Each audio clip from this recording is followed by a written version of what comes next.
தப்பு அர்ஜுன். நம்ம சாப்பாட்டை மதிக்கலனா சாப்பாடும் நம்மள மதிக்காது. அம்மா தாய் கிழவி, உன் தத்துவம் போதும். என்ன போட்டு தாளிக்காத. நான் பயங்கர மூட் அவுட்ல இருக்கேன். ஓடிங்கிறது. வராத, கிட்ட வராத. ப்ளீஸ் கத்தாத அர்ஜுன். பிசினஸ்ல லாஸ் ஆகிறது சகஜம் அர்ஜுன். அதெல்லாம் நீ சரி பண்ணிடுவ. தைரியமா இரு. எனக்கு 8 கோடி லாஸ் ஆனதுக்கு காரணமே நீதாண்டி. உன் மேல இருக்கிற கோபத்துல தான் உன் பேரை கேட்டதும் தான்.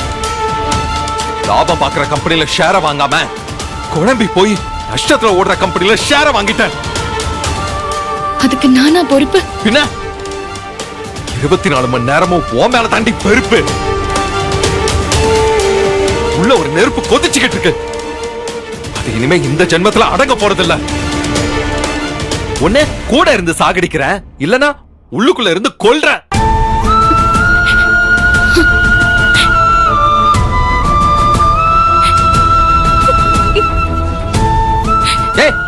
நான் செஞ்சதுல பெரிய பாவம் எது தெரியுமா?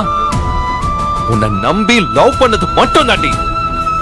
அப்பெல்லாம் உன் மேல எவ்வளவு காதலா இருந்தேன்னா, நீ குதிக்க சொன்னா நான் பாலத்துல இருந்து கண்ணை மூடி ஆத்துக்குள்ள குதிச்சிருப்பேன். உன்னை அவ்வளவு கண்மூடித்தனமா லவ் பண்ணண்டி. ஆனா நீ என்ன பண்ண தெரியுமா?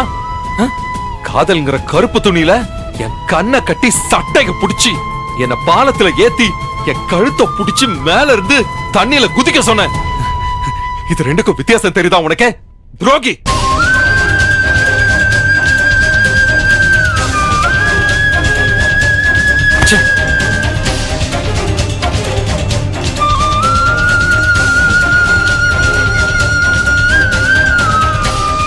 அர்ஜுன், பக்கத்துல உட்காராத. எந்திரி எந்திரி எந்திரிடி. தள்ளி நில்லு.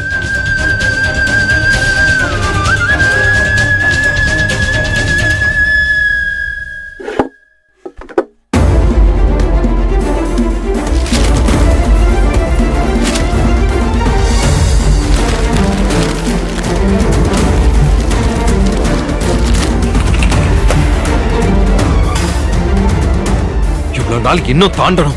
1 வருஷம் ஆகும் உன்கிட்ட இருந்து எனக்கு விடுதலை கிடைக்கிறதுக்கு.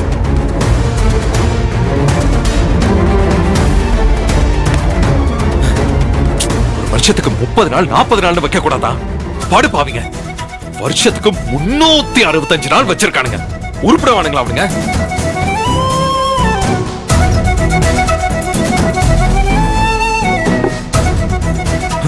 உன்கிட்ட இருந்து எனக்கு விடுதலை கிடைச்சாதான் என்னால நிம்மதியா இருக்க முடியும். ஏய் ஏய், என்ன பண்ற? நீ பேசுறத பேசு. பைத்தியக்கார மாதிரி என்ன வேணாலும் புலம்பு. நான் செய்யறத செஞ்சுக்கிட்டு தான் இருப்பேன்னு சொல்லி குறிப்பால உணர்த்துறியா? அப்படிலாம் இல்ல அர்ஜுன். நீ திட்டினாலும் அடிச்சாலும் உனக்கு பசிக்கும். என் மேல இருக்கிற கோவத்தை சாப்பாடு மேல காட்டாத. காலையில இருந்து சாப்பிடாம வர இருக்க. 8 கோடியை இழந்த வலி வேற உனக்கு. உங்க அம்மா வேற உன்னை திட்டாங்க. தயவு செஞ்சு சாப்பிடு. சாப்பிட்டு தெம்பா என்ன திட்டு. என்ன வேணா பண்ணு. எங்க அம்மா என்ன திட்டாங்க. அதுக்கு காரணமே நீதாண்டி. ப்ளீஸ் அர்ஜுன், சாப்பிடு. என்னடி நடிக்கிற? உன் டிராமா எல்லாம் இங்க வேணாம். உன் கையால சாப்பிடுறதுக்கு நான் விஷத்தை சாப்பிடலாம்.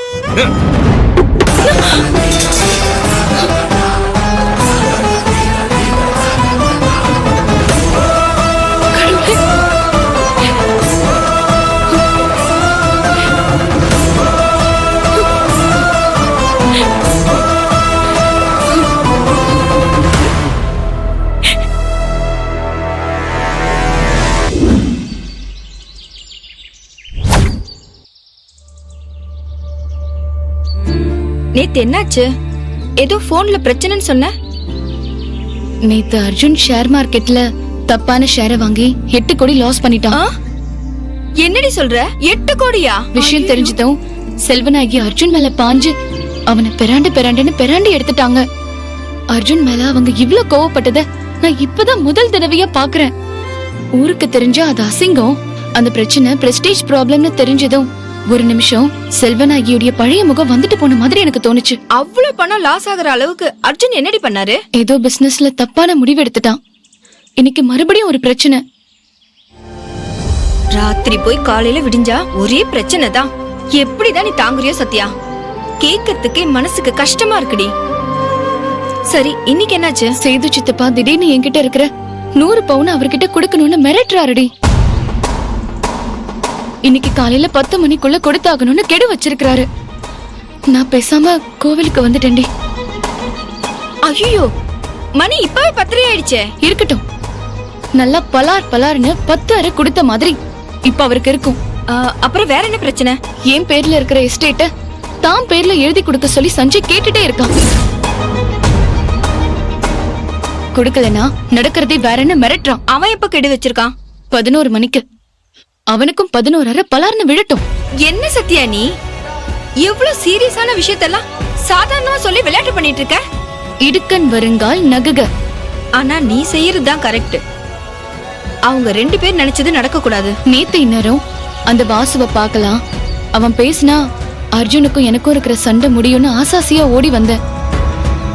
வாசு மட்டும் உயிரோட இருந்திருந்தா இந்நேரம் செல்வநாயகியுடைய சுயரூபத்தை அர்ஜுனுக்கு காட்டியிருக்கலாம். அவன் தான் செத்துட்டானே. இந்த கடவுள் ஏதோ ஒரு பெரிய காரணத்துக்காக தான் இப்படி என் கூட விளையாடுறாரு. அது வேற ஏதோ நல்லது நடக்கிறதுக்காகன்னு நானும் பாசிட்டிவா எடுத்துக்கிறேன்.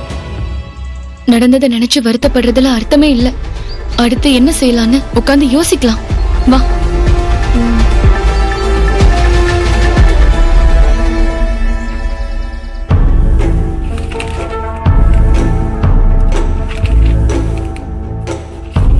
பாருங்க அண்ணி, என்ன காரியம் பண்ணி வச்சிருக்கான்னு. என்ன ஸ்ருதி இது? அத்தனா ஃபாரின்ல போய் படிக்கிறதுக்கு காலேஜ் அப்ளிகேஷன்.